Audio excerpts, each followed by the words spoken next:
അസ്സലാമു അലൈക്കും വറഹ്മത്തുള്ളാഹി.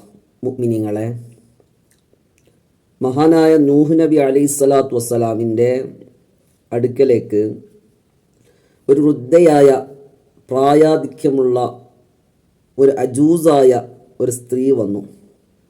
ആ സമയത്ത് യസ്ന ഉസ് സഫീന, മഹാനായ നൂഹ് നബി അലൈഹിസ്സലാത്തു വസ്സലാം സഫീനത്ത് കപ്പലുണ്ടാക്കിക്കൊണ്ടിരിക്കുകയാണ്. ലോകത്ത് ആദ്യത്തെ കപ്പൽ നിർമ്മിച്ചത് മഹാനായ നൂഹ് നബി അലൈഹിസ്സലാത്തു വസ്സലാമാണ്. അങ്ങനെ നൂഹ് നബി അലൈഹിസ്സലാം കപ്പൽ ഇങ്ങനെ നിർമ്മിച്ചു കൊണ്ടിരിക്കുന്ന വേളയിൽ ആ സ്ത്രീ വന്നു. എന്നിട്ട് ചോദിച്ചു, എന്താണ് നിങ്ങൾ ചെയ്യുന്നത് എന്ന്. ആ സമയത്ത് നൂഹ് നബി അലൈഹിസ്സലാത്തു വസ്സലാം പറഞ്ഞു, ഇത് കപ്പലാണ്.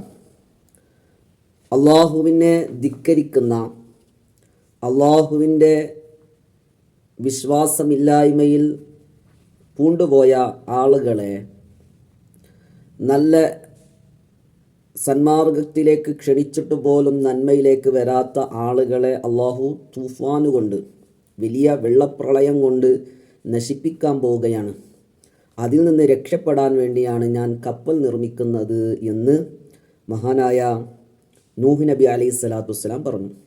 ആ സന്ദർഭത്തിൽ ആ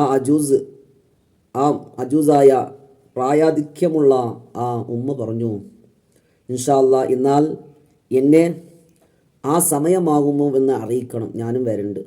കാരണം വിശ്വാസിയായിരുന്നു, അള്ളാഹുവിനോട് അചഞ്ചലമായ വിശ്വാസം അർപ്പിക്കുന്ന, റബ്ബിലേക്ക് ഖേദിച്ച് മടങ്ങുന്ന, നൂഹ് നബിയെ കൊണ്ട് അംഗീകരിക്കുന്ന സ്ത്രീയായിരുന്നു ആ സ്ത്രീ.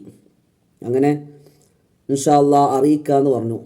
അങ്ങനെ കുറച്ച് ദിവസങ്ങളായി ആ വെള്ളപ്രളയം ഉണ്ടായപ്പോൾ മഹാനായ നൂഹ് നബി അലൈഹിസ്സലാത്തു വസ്സലാം അവിടെയുള്ള ജീവജാലങ്ങളെയും അവരോട് വിശ്വസിച്ച ആളുകളെ എല്ലാവരും കപ്പൽ കയറ്റി ആ വെള്ളപ്രളയത്തിൽ നിന്ന് രക്ഷപ്പെടുകയും ചെയ്തു.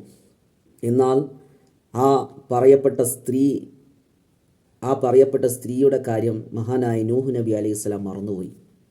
അങ്ങനെ വെള്ളപ്രളയം ഉണ്ടായി, വെള്ളമൊക്കെ ശരിയായി, ഒരുപാട് ആളുകൾ അതിൽ നിന്ന് മരണപ്പെട്ടു, അക്രമികളായ ആളുകളൊക്കെ ഉന്മൂലനം ചെയ്യപ്പെട്ടു, എല്ലാം ചെയ്തു.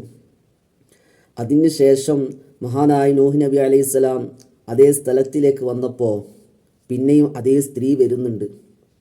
പറഞ്ഞു, നൂഹ് നബിയെ, നിങ്ങൾ ഈ പറയപ്പെട്ട തൂഫാൻ ഉണ്ടാകുമെന്ന് പറയപ്പെട്ട ആ സമയം ഇനിയും വന്നിട്ടില്ലേ? അതിനി എപ്പോഴാണ് വരികയെന്ന്. ആ സമയത്ത് നൂഹ് നബി അലൈഹിസ്സലാത്തു വസ്സലാം പറഞ്ഞു, ആ സംഭവങ്ങളൊക്കെ നടന്നു കഴിഞ്ഞു, അതിൽ നിന്നൊക്കെ നമ്മളൊക്കെ രക്ഷപ്പെട്ടിട്ടുണ്ട് എന്ന് പറഞ്ഞപ്പോൾ മഹദി അവർകൾ ആ വിഷയത്തിൽ ഭാഗ്യമായതുപോലുമില്ല, മാത്രമല്ല ആ തൂഫാൻ അവർ കണ്ടിട്ടുമില്ല. എന്താണ് അങ്ങനെ സംഭവിക്കാൻ കാരണം? എന്താണ് അതിൽ നിന്ന് രക്ഷപ്പെടാൻ കാരണം? മഹാന്മാർ അതിനെക്കുറിച്ച് വിശാലമായി പറഞ്ഞിട്ടുണ്ട്.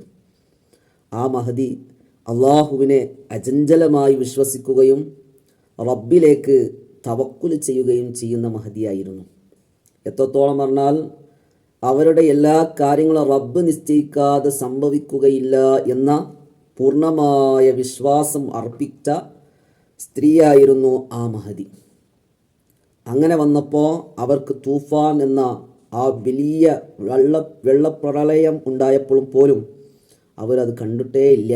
മാത്രമല്ല അവരുടെ വീടിനെ അള്ളാഹു സംരക്ഷിക്കുകയും ചെയ്തു എന്നതാണ്. നമുക്ക് ഓരോ പ്രയാസങ്ങൾ, ദുരിതങ്ങൾ, ദുഃഖങ്ങളൊക്കെ കാണുമ്പോൾ ഞങ്ങൾ അള്ളാഹുവിനെ മറന്ന് റബ്ബിനെ ശപിക്കുന്ന, റബ്ബിലേക്ക് മടങ്ങാതെ അതിനെ വിട്ടു നിൽക്കുകയാണ്. രാജ്യനിയമങ്ങൾ, ദേശനിയമങ്ങളൊക്കെ വരുമ്പോൾ നാമൊക്കെ എങ്ങനെ രക്ഷപ്പെടും? നല്ല ശക്തമായ മഴകൾ വർഷിപ്പിക്കുമ്പോൾ, വെള്ളപ്രളയങ്ങളുണ്ടാകുമ്പോൾ, ഉരുൾപൊട്ടലുകളുണ്ടാകുമ്പോൾ, പല ജാതി പ്രയാസങ്ങൾ വരുമ്പോൾ നമ്മളിങ്ങനെ സങ്കടപ്പെട്ടുകൊണ്ടിരിക്കുകയാണ്. എന്നാൽ അല്ലാഹു സുബ്ഹാനഹു തആലയെ ഞങ്ങൾ യഥാർത്ഥമായി അംഗീകരിക്കുകയും വിശ്വസിക്കുകയും അള്ളാഹു പറഞ്ഞ കാര്യങ്ങളെ അനുസരിക്കുകയും ജീവിതത്തിൽ കൊണ്ടുവരികയും ചെയ്താൽ അല്ലാഹു സുബ്ഹാനഹു തആല എത്ര വലിയ മല പോലെയുള്ള പ്രയാസങ്ങൾ വന്നാലും അത് മഞ്ഞ് പോലെയായി തീർക്കാൻ റബ്ബിന് കഴിയും. കാരണം ഇവിടെ എല്ലാം ഉണ്ടാക്കുന്നത് റബ്ബാണ്. നന്മയും തിന്മയും, മഴയും ഇവിടെ മഴയില്ലായ്മയും, ഇവിടെ കൃഷിയും കൃഷിയില്ലായ്മയും, ഭക്ഷണമില്ലായ്മയും, രോഗവും രോഗമില്ലായ്മയും എല്ലാം ലോകത്ത് സകലതും റബ്ബാണ് നിശ്ചയിക്കുന്നത്. ആ റബ്ബിലേക്ക് ഞങ്ങൾ ഖേദിച്ച് മടങ്ങുകയാണെങ്കിൽ ഇത്രത്തോളം വലിയ വെള്ളപ്രളയങ്ങളെപ്പോലെ ലോകം തന്നെ നശിക്കുന്ന വെള്ളപ്രളയങ്ങൾ വന്നാൽ പോലും റബ്ബിനെ വിശ്വസിക്കുകയും റബ്ബിലേക്ക് ഖേദിച്ച് മടങ്ങുകയും ചെയ്താൽ അതിൽ നിന്ന് നമ്മളെ അള്ളാഹു രക്ഷപ്പെടുത്തുക തന്നെ ചെയ്യും. അതുകൊണ്ട് ഖേദിക്കുന്ന, ദുഃഖിക്കുന്ന, പ്രയാസപ്പെടുന്ന ആളുകളുണ്ടെങ്കിൽ പ്രത്യേകമായി മനസ്സിലാക്കേണ്ടത് റബ്ബിലേക്ക് അടുക്കലല്ലാതെ നമുക്ക് രക്ഷയേ ഇല്ല. അള്ളാഹു നമ്മളൊക്കെ രക്ഷപ്പെടുത്തി തരുമാറാവട്ടെ. അള്ളാഹുവിനെ അംഗീകരിക്കുന്ന യഥാർത്ഥ മുഅ്മിനീങ്ങളിൽ അള്ളാഹു നമ്മളെ ഉൾപ്പെടുത്തുമാറാവട്ടെ. അസ്സലാമു അലൈക്കും വറഹ്മത്തുള്ളാഹി.